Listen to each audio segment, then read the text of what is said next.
ఓహో తల్లి, నిన్నేనే తల్లి.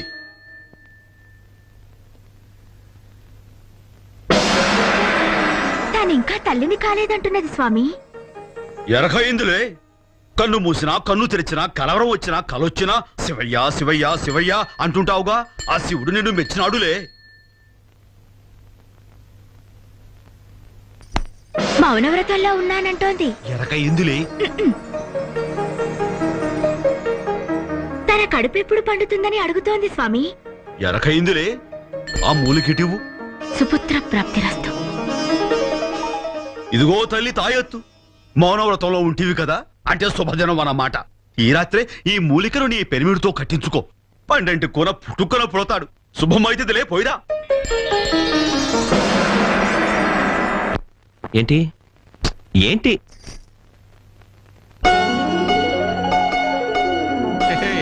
ఏంటి పూల పక్క వేశావు? ఏంటి అమ్మాయి గారు, శోభన రాత్రి జ్ఞాపకం వచ్చిందా? ఏంటి? ఓహో, ఈరోజు నువ్వు మాట్లాడకదు మౌనవ్రతం. ఏం చెయ్యాలి? వాసన చూడాలా?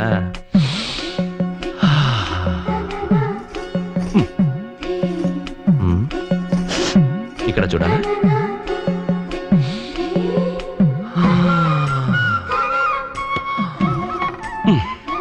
కస్తూరి జవ్వాది సుగంధాలతో గుమగుమలాడుతున్నావు. ఏంటి ఈరోజు విశేషం?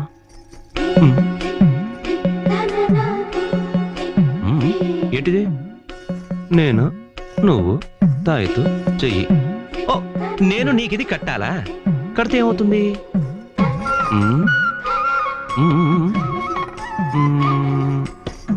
ఓహో, ఇది కడితే మనకు పిల్లలు పుడతారా? చాలా బాగుంది కదా. దీనివల్ల పుట్టరు. ఏంటి ఏంటి పావా? శివలింగమా? ఏంటంటావు? ఇది కట్టే తీరాలా?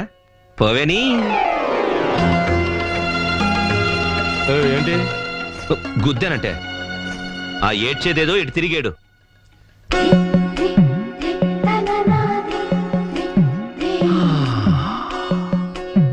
కాత్యాయని, ఇదిగో ఈ తాయి తప్ప ఇంకేమైనా అడుగు చేస్తాను. అయ్యయ్యో, ఇదిగో ఇటు తిరుగు నా మాట. దార దార దార దార.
ఏంటండి? ఇలా రండి. విన్నారా గురువులు మన సిద్ధు గురించి ఏమంటున్నారో? ఏమంటున్నారట? ఎంత కష్టమైన పాఠమైనా చెప్పిన వెంటనే అప్పచెప్తున్నట్ట. నీ పోలికే. అది మీ పోలిక. నా పోలిక కూడా వచ్చిందట. ఏంటో అది? గురువుల దగ్గర వినయంగా ఉంటాడట. నాలాగే ఎవరితోనూ గొడవలు పెట్టుకోడట. నీలాగా. ఏమండి, ఇంకో విషయంలో నన్నే మించిపోయాడట. ఏ విషయంలో? దైవభక్తిలో. దైవభక్తిలోనా? అవునండి. వాణ్ణి చూస్తూ ఉంటే ధ్రువుడు, ప్రహ్లాదుడు, మార్కండేయుడు అందరూ గుర్తుకొస్తున్నారు. అంతా మంజునాథుడి లీల. ఎక్కడ వాడు? ఎవరు మంజునాథుడా? సిద్ధు, శివ పూజ చేస్తున్నా నాన్నగారు. శివ పూజ?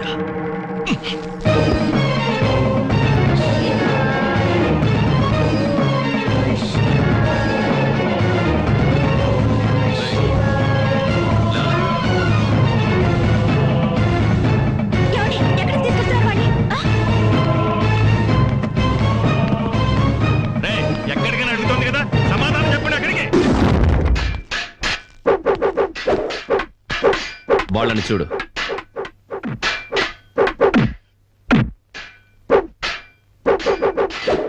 శివ పూజ కాదు, శస్త్ర పూజ చేస్తున్నారు.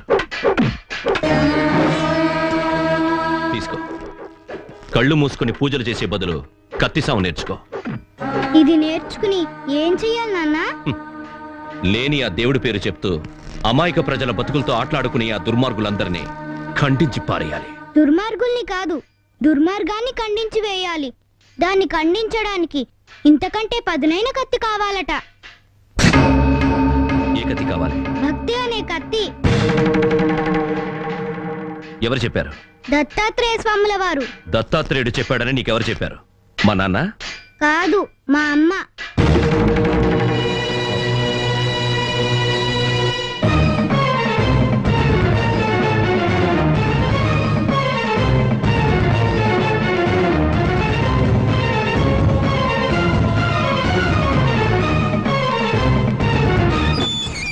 ఎందుకు ఎందుకు దేవుడు దేవుడు అతపాతాలానికి దిగజారిపోతున్నారు? మీ మూఢనమ్మకాలతో ఈ పసిబిడ్డ భవిష్యత్తుని చీకట్లో తోస్తున్నారు. దేవుడంటే చీకటి కాదండి, వెలుగు. ఎక్కడుందా వెలుగు? ఆ? ఎక్కడుంది? నువ్వన్నట్టు ఆ దేవుడు వెలుగే అయితే ఎందుకు పేదవాళ్ళు చీకట్లో కూర్చొని కన్నీళ్లు కారుస్తున్నారు? అన్యాయాలు, అక్రమాలు ఎందుకు ఇంకా ఊరేగుతున్నాయి? మనిషిని మనిషి ఎందుకు చంపుకుతుంటున్నాడు?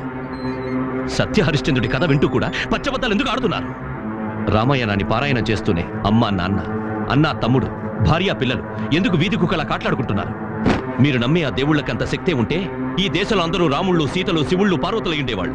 ఎందుకు కాలేదు? ఆ గ్రంథాల్లో ఉన్న వాటిని జనం మనసుకు హత్తుకునేలా చెప్పేవాళ్ళు లేడు. అందుకని దేవుడి పేరిట చేస్తున్న అన్యాయాల్ని ఖండించు. అది మాని దేవుడే లేడంటాం ధర్మం కాదురా. అంటే కళ్ళకి కనిపించని వాటిని నమ్మడం ధర్మమా? కనిపించని ఆ దేవుడికి గుడ్డి నమ్మకంతో పూజలు చేసే మూర్ఖుని కాను నేను. ఇంకోసారి కనిపించని ఆ దేవుడు ఉన్నాడు ఉన్నాడు అని వితండవాదం చేస్తే అమ్మ, నాన్న, భార్య, బిడ్డని కూడా చూడను. నా దారినే చూసుకుంటాను. అమ్మా, ఆకలేస్తుంది, అన్నం పెట్టు.